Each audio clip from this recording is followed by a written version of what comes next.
We are ready to start with the first principle in the KYBALION called the Hermetic principles that has to do with mentalism.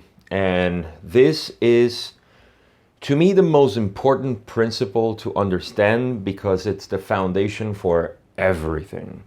And in fact, when you get into the KYBALION, you will see that they mention mentalism just a couple of times. And I guess it was their way of trying to conceptualize this topic, which is impossible to really describe, but we always try to, because that's just the nature of it.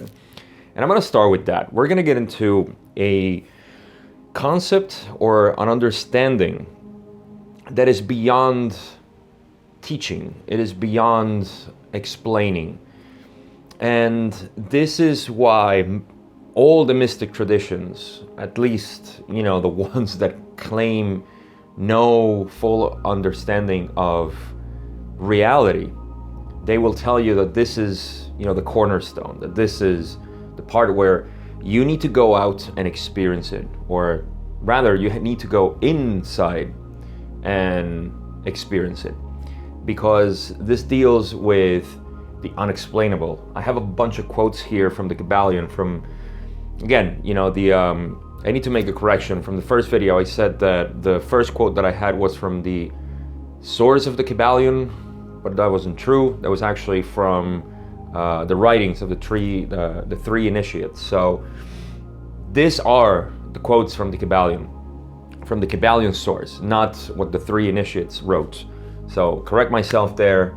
Not a big thing, but it's still, worth checking out that they were trying to explain the same thing, that all laws are just manifestations of the one great law. In any case, back to this is this does come allegedly from teachings that come from thousands of years.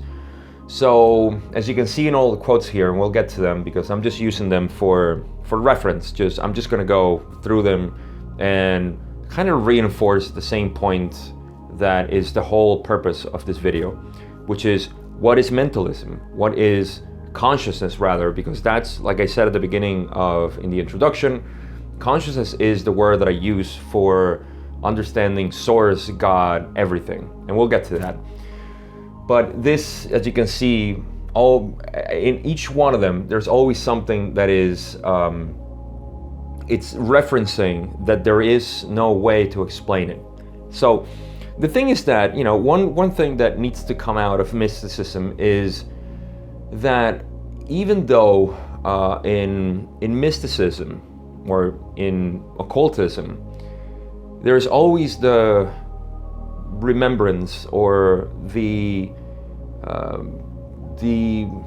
let's say the warning that there is no way to explain this, that it's impossible to put it into words.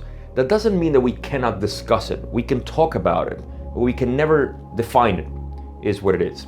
In Taoism, they tell you that, or they didn't tell you, it was just part of Taoism that you shouldn't write the law.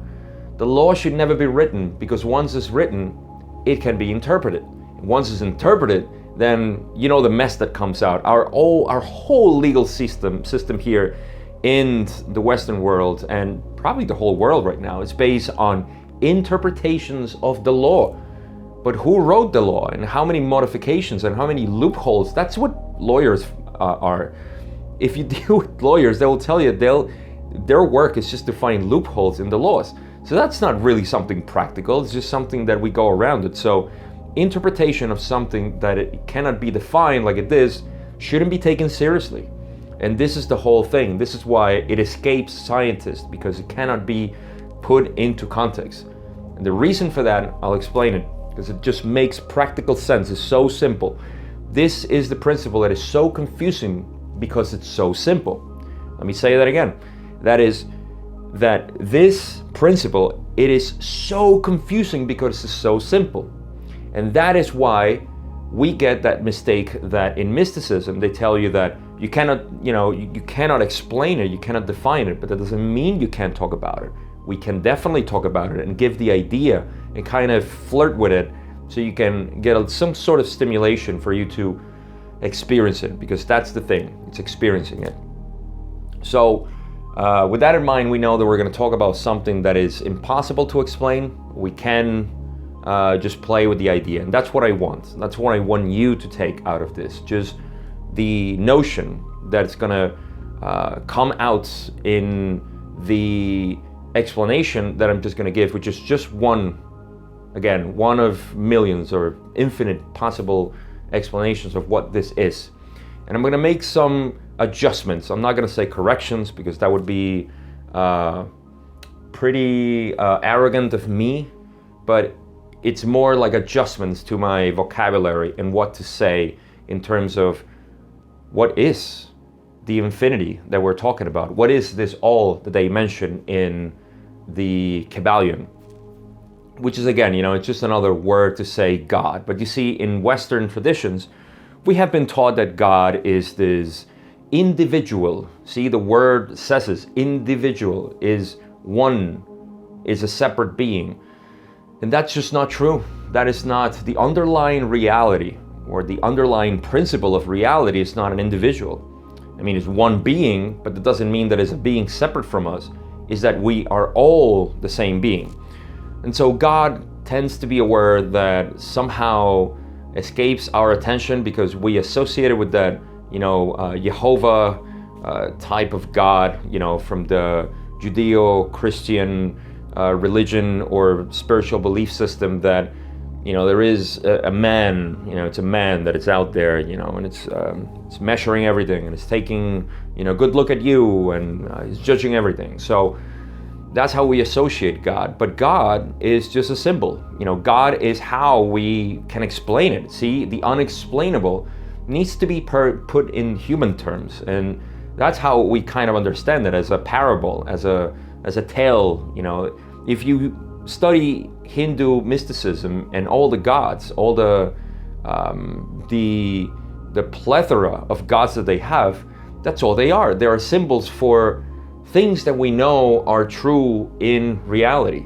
The breath of Brahm it's not an actual God that is breathing. It's symbolic. It's an allegory to the whole system of cycles in the creation of the universe, which is pretty accurate, actually, because everything is a cycle. So again, we're entering that territory of talking about the divine, God, the all, the origin, source, all of that. And this is what the first principle is based on. Now, the adjustment that I want to make is that they call it mentalism. And to me, because I follow Buddhism and Buddhist traditions, I don't like to associate mentalism with consciousness, because the mind is not truly the expression of all consciousness. Is a finite portion of consciousness. It is the way that consciousness can experience itself. And so there is just a very small adjustment that I want to make there. But for the purposes of explaining this, mentalism actually works, because we're talking about the creation, and the creation is based on mind. And that's what they refer. And you see, that's why I would call this the law, and they do say it from time to time. They do say, the all in all is one chapter in the KYBALION. And it's probably more important than mentalism, because mentalism only deals with the creation, because it deals with the mind and that everything is mind. But behind the mind, there is consciousness, pure consciousness. And that's what we talk about, the all, origin, God, etc. So that's the small correction. They don't mention consciousness. I think they only say consciousness at the end of the KYBALION. If you read it, I was always looking for the word consciousness. They rarely use it. And that's because they didn't want to use, I guess, that word as the underlying principle of everything. But they do refer to the same thing. So even if we don't use the same terms, we're always talking about the same stuff. And this is where petty arguments can come out, and it's just unnecessary to say, well, it's not consciousness, it's mind, so I have a mind. And that's just really, it's unnecessary stuff that we can get into. But in any case, what we're talking about is mind, and how everything that is created in the universe is through mind. In practical experience, just to get out of all the mystic jargon, is that we, in fact, what we are is a mind. This is a sort of, our mind is like our field that we generate. The mind is what generates the body, what allows spirit to be channeled or use as a source. And the mind decodes everything. Anything that you see in your life is decoded by the mind. So when you identify yourself, you know you don't identify with your body because your body is sometimes not there. I mean, you don't feel it. You don't feel your heart pumping all the time. You don't feel or act to breathe or to circulate your blood or to activate your nervous system to allow the body to sense in certain places and others don't. I mean, you're not the body. That's something that we can easily go through. And so when we go to the mind is what decodes everything. And so the mind is like the operating system that allows us to perceive reality. Now, nothing really exists in terms of how we decode it. Everything exists as potential energy, an energy that is there for some reason, for one another, and we have consensual reality, which is that we all agree that a light bulb is a light bulb, the sun is the sun, grass is grass, a house is a house, and so on. But that's not really what it is. That's just pure energy that is there, and we are just decoding it. Because we have different levels of the mind, is that we have certain agreements and disagreements. In our surface consciousness, and I'll go back to consciousness, this is why everything is consciousness. There is no such thing as mind in and of itself. Mind is just a vortex of consciousnness that perceives itself and the rest as the self. And this is why we always call the self as being also the underlying reality or field of reality. The self is all there is. And you are that portion of the self looking at the self. Because through the mind, what we're doing is that we are perceiving things and we are decoding it. And with our surface consciousness, we can sense it. We can interact with it. We have a transactional experience with the self, which is the interaction that we have with the environment. And that's all happening in your mind. So consciousness, regular consciousness as we call it, and I like to call it surface consciousness, is our senses, is what we sense in our physical reality. Then comes the subconscious mind, which really is who we are in a general sense. When we identify ourselves into an individual, the subconscious is really who we are. We're not the conscious being. What you're seeing right now move and talk and live is just the surface consciousness. That's only what you're perceiving. But inside me, there is a long and huge process called the subconscious that is making all of this happen. But that's not even the deep layer of consciousness. Consciousness goes on up the way to source, all the way up to source. And that source is the one we're talking about. So you see, consciousness is just modulating itself into different possible sources, finite sources, so it can experience itself. Because infinity, which is every religion will tell you, or every spiritual belief, or any philosophy will tell you that infinity, or God, is infinite, or the source is infinite. It has to be infinite. It cannot be finite. And so it modulates itself into different aspects of itself for experiential purposes. That's all this universe is. We shouldn't take this seriously. This is just a game that we're all playing as pretending to be something else, when in fact our whole consciousness is rooted at the same source. Use the example of a dream and you'll understand why this is all mind. In a dream, you may be only one point in the landscape. And that point we call the self. Well, I dreamt that I was on the field and I was walking, and then horses went by, and then a plane flew, and all kind of weird stuff was happening, and the sun was actually the moon, and all this stuff, right? Are those separate beings that are there, or is that you? Well, the whole dream is you. It's your own mind. But the mind needs to modulate itself to be something in the dream, to create a whole different landscape. And so it's your mind modulating itself as different people, animals, the floor, the sky, etc. The same thing is happening as a whole in the universe.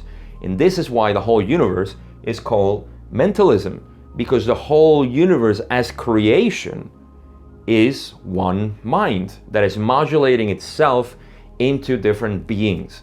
And the beings is not only animals and humans, it's the floor, the rock, the air, everything. The stars, the galaxies, it's just modulations of the same thing. This is why it is said that the universe is a thought.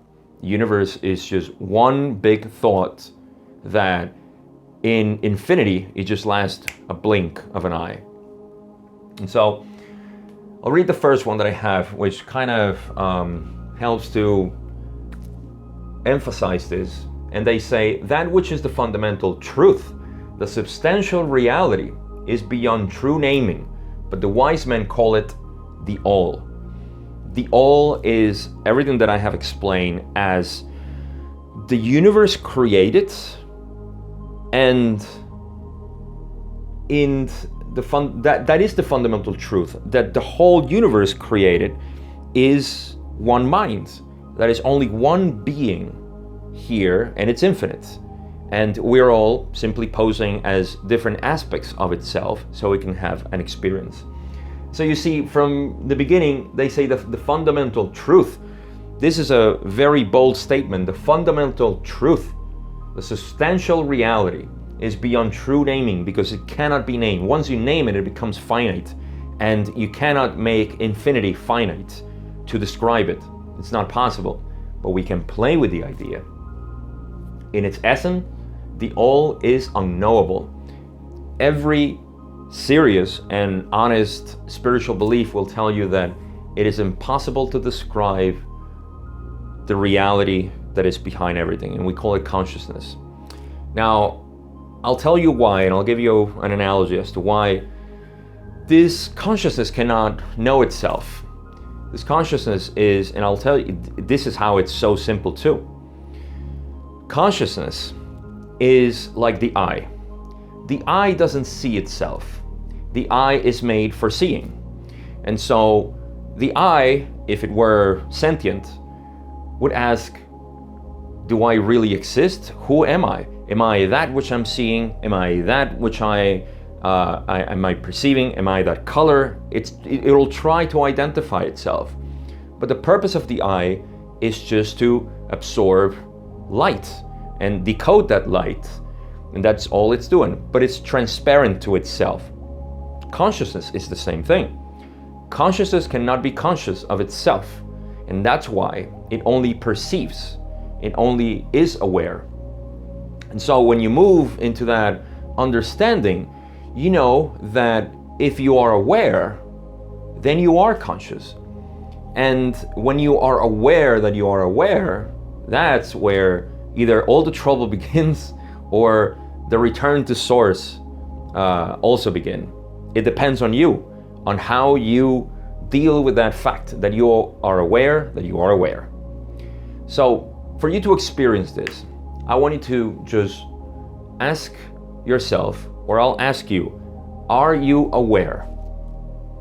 And of course you're going to say yes. But you see, there is a fraction of a second, possibly, before you tell me that obviously you are aware. I'm asking you, are you aware? So stop in that moment before you say yes, because you're going to check to see if you're aware. And that experience that you're going to have before you realize that yes, you are aware, and that if you ask this question to anybody in the world, they will all tell you the same thing. Of course I'm aware. Obviously. Well, obviously. Sure, but I'm not looking for the answer. I'm looking for the experience that you would get. So I'll ask again, are you aware? That moment, if you want to pause the video and just ask yourself, am I aware that feeling that you're going to get, that sensation, that is the experience of being aware. That is all that is necessary. That is the return to consciousness, to pure consciousness. And you see, you cannot explain it. You cannot explain how you are aware. It's not possible. You cannot tell me how you are aware. How do you manage to be aware? Well, you simply are aware. And you see, that is the fundamental truth of reality, that you are aware. That is pure consciousness. But the moment you say yes, because that is the mind acting. So the mind for a second takes pause and says, wait a second, I cannot think about that, because it's trying to look backwards into consciousness, into the field of consciousness. And that is the true origin of the mind. The mind is a projection of consciousness as it tries to deal with reality. And that's why it has all the layers of what they call the superconscious or the supraconscious, to the subconscious, to the planetary consciousness, and so on, all the way to surface consciousness, which is what we're dealing with on a day-to-day basis, where we're having thoughts, where we're thinking about this, and we are either present or thinking of the future or remembering the past and so on. That is all the mind. And without the mind, then there wouldn't be any sort of universe. There would be no creation. And so the mind is crucial. It's essential for creation. But we are not the mind. We are source. We are consciousness. We're all connected to that field of consciousness. That one field that is like, if I were to, I don't have any room here, or not much room, but this is the board. And the board is containing everything. But you see, you probably weren't aware of the board itself. You were aware of the writings there. And so this board serves as a sort of reference to say, the blank on the board, which is consciousness, it's what's keeping the mind. The mind is every word here written, which I can write anything. But the same way I can erase this whole thing, your mind can be erased. And that is what meditation is for. It's just to quieting the mind or simply observing the mind. I'll talk about in a video about meditation. But I'll tell you, like, imagine if this was all empty and we draw boxes. Okay, I'm dividing consciousness now, or the white board, into different consciousness. So this would be me, this would be you, that would be them, or him, or whatever. So you see, every box, it's still contained in consciousness. We're all connected to the same board. So we're all in the white, but here there is an M and an E, that's me, that's you, because you think you're you, and then, and them, and him, and her, and so on. So this is containing the whole reality, the same way that consciousness is containing the whole reality.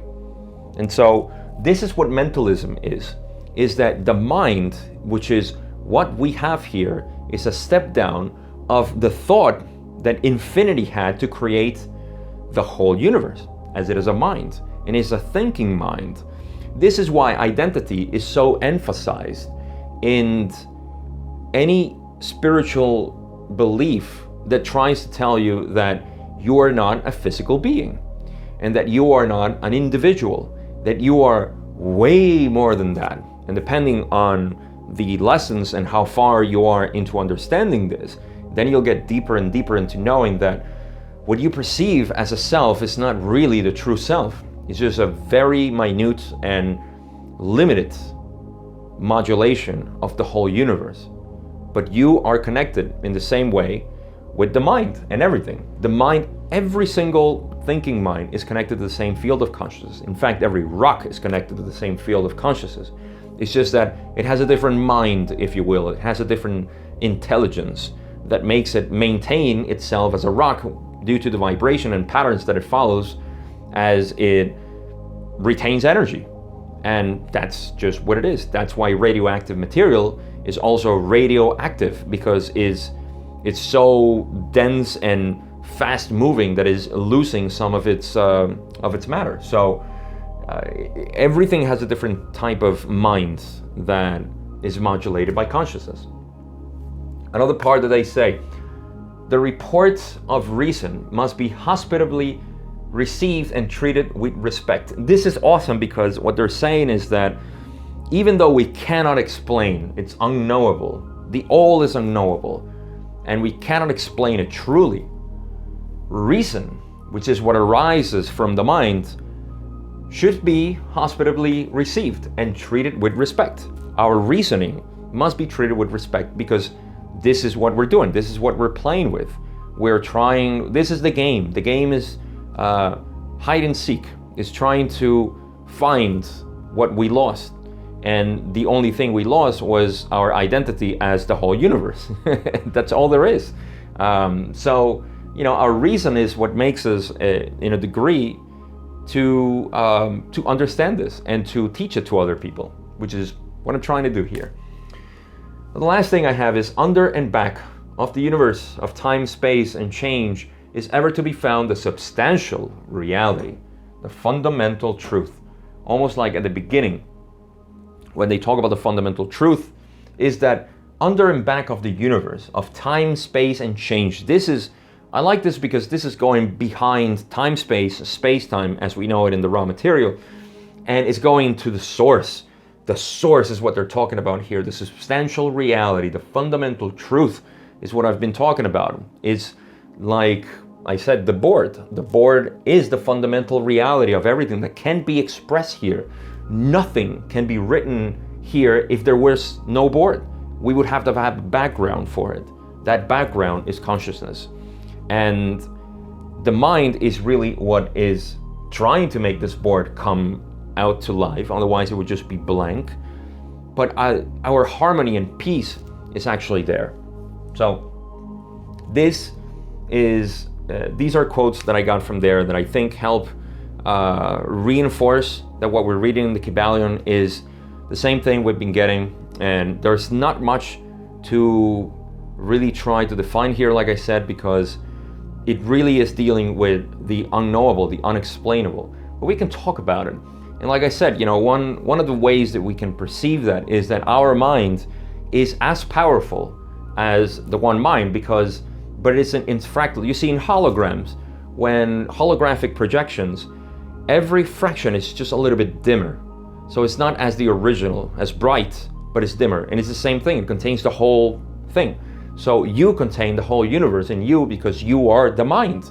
You have a mind. And you know that nothing is permanent because everything in your mind changes. And that is the purpose of the universe. You shouldn't be permanent. The only permanent thing is the board. It's the only thing that we can think about that can be possibly permanent because it never changes. And this is true, and you can also prove this to yourself by knowing that the question that I just asked, are you aware? The answer, or the feeling that you get to get the answer, is the same no matter what time of the day, what age you have, what height, weight, race, or any composition of your body or of your mind, no matter if you're sad or if you're super excited or if you're having an orgasmic experience or depressed, or it doesn't matter. As soon as I ask that question, the checking point where I say, are you aware? And you check, it's always the same. It never changes. No matter what time I ask you, when you were a baby, probably a baby wouldn't be able to answer this, but as a child, as a teenager, as an adult, it doesn't matter. You will always have the same feeling of being aware, which is what we call alive. And the purpose of being alive is to be alive. That's it. It's that simple. But it gets very confusing because our mind tries always to define it, to make sense of it, to apply it here. And it is so fundamental, and it's such a basic thing that we have lost. And that's what we try to seek in meditation in any case, just that knowing that the mind is not it, and that there's something else that you experience, which is awareness, full awareness. So when we talk about mentalism, that's really what it is. I have a couple of more things that I want to share, but I'll pause the video and I'll change my mind here and reveal something else. It's kind of appropriate. All right, just to finish up the last points that I have here, some of them I wrote myself and the others I think I got as I was reading the KYBALION, so I'm not sure which one is which at this point, but there is the idea, again, just to recap, and if you remember the divine paradox that we talk about in the introduction, is that we know that the whole reality is an illusion. And illusion being because what we think of it is not real, because what we perceive from the mind is not real, but it's helpful to deal with each other. So it's kind of like a matrix in which we live and we experience the whole creation, but it's not real. That doesn't mean to be nihilist. That doesn't mean to be, not, I don't know, to create despair in the sense that nothing is true. It's just that we shouldn't grasp, we shouldn't cling onto things believing that they are true. Everything is changing. The only constant is change. So when we realize that, we know that behind it there must be something permanent, and that permanence is consciousness. Like I said, they call it the all. The all is what's permanent, and everything else is just the mind, and the whole universe is the mind. Now this sets up something very important for the rest of the book, and this is why I said this first law or principle is quite important, because everything is based on the mind here. This is mind science. This is the study of the mind. Just like Buddhism doesn't concern itself with the physics or metaphysics, it concerns itself with the mind. And the study of the mind will yield the best results in this whole reality. If I can just give one advice to somebody, it wouldn't be to study the raw material at all. It wouldn't be to get into metaphysics or to understand nothing, but understand your mind. This is why they always tell you, study the self, learn the self. And Ra says it too. Ra says the object of study for the self is the self. Only you can understand yourself, and only you can know yourself. So again, just repeating some of the words just to show you that it's always the same thing. When they say substantial reality is unknowable, it's the same thing as saying God, infinity, or consciousness, which cannot be described. It cannot be explained. You cannot explain how you are aware. See, but you are aware. So how is that possible? There's a paradox there. It's the same divine paradox. You know you're aware, you can talk about it, but you cannot explain it. You cannot say how you become aware. How do you not be aware? Is there anything that cannot be aware? That's not possible. You always perceive things that are aware, because everything appears in consciousness. Everything that you see appears always in consciousness. It's processed by the mind, but eventually it all comes back to consciousness, to awareness. And there's nothing that can't be aware. This is why scientists, as long as they keep looking for the end of the universe, they'll keep expanding it, because the more you look at it, the more you're going to see beyond. The more you refine your instruments, the more you're going to see. So it keeps receding because we keep looking. Stop looking and it'll stop expanding. So the only thing, only it can comprehend. This is so mystic right here. Like this is, I love it. What it says, only it can comprehend. I think I got this from the KYBALION, from the source itself. Not from the source, but from the book. Only it can comprehend or know itself, its own nature and being. Going back to the eye, to the example of the eye that I was giving. The eye can only know itself by simply seeing. There is no other organ that can see the eye. So it's only the eye can see, only the eye can know itself by knowing that it's seeing, right? Because that's the whole premise of the eye. And you see, for the eye to see, it needs to be crystalline. That's why we all actually have a little sac of liquid, a little membrane that has a liquid inside called the crystalline. And this is what people get operated for cataracts, which I was actually operated, but that's a long story. They extract that and they put an artificial lens, but it's supposed to be crystalline. you develop cataract when that starts getting a little opaque and muddy, if you will. So that is what the eye is. It needs to be crystalline to see. And that's what consciousness is. It's crystalline. It's pure. It doesn't have anything. It cannot be thought. So it goes back to what we were talking about. All concepts escape its nature as they are derived from thoughts.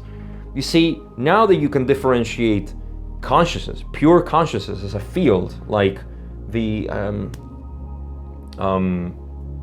what do you call it? The board. Then any concept that you can come out of, like, there is no way I can create or explain the board here with words. It would never explain it. The words are just going to be words there written. I mean, maybe you can read them and say like, oh, okay, I understand the concept of a board, but I don't see the board in the words. I cannot make you see the board with the words. The board is there. You can derive from the words that the board is there just because the words are written somewhere. And that's why all concepts escape its nature, because they are derived from thought.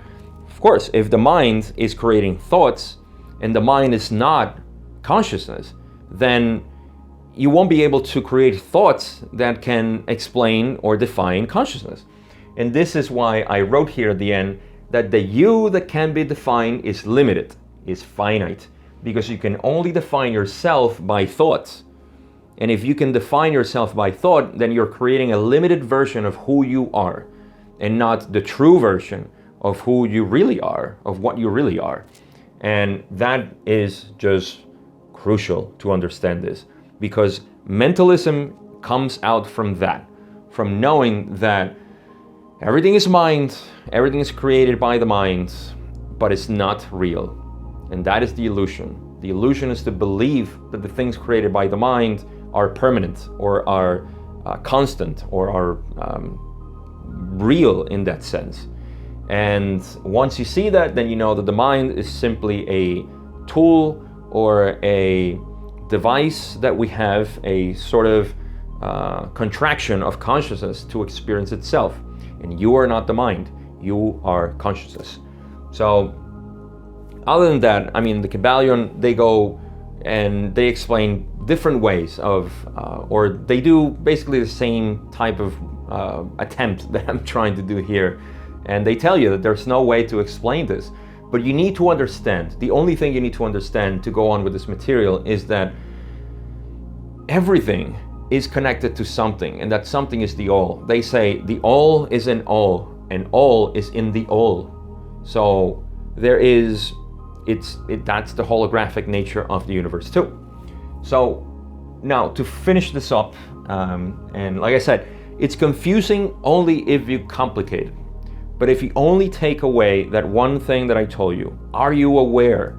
Then you're going to experience it, and you know that that awareness is not derived from mind. It's just a simple, you may have it as a fraction of a second. If you're lucky, you're gonna hold it for a couple of seconds.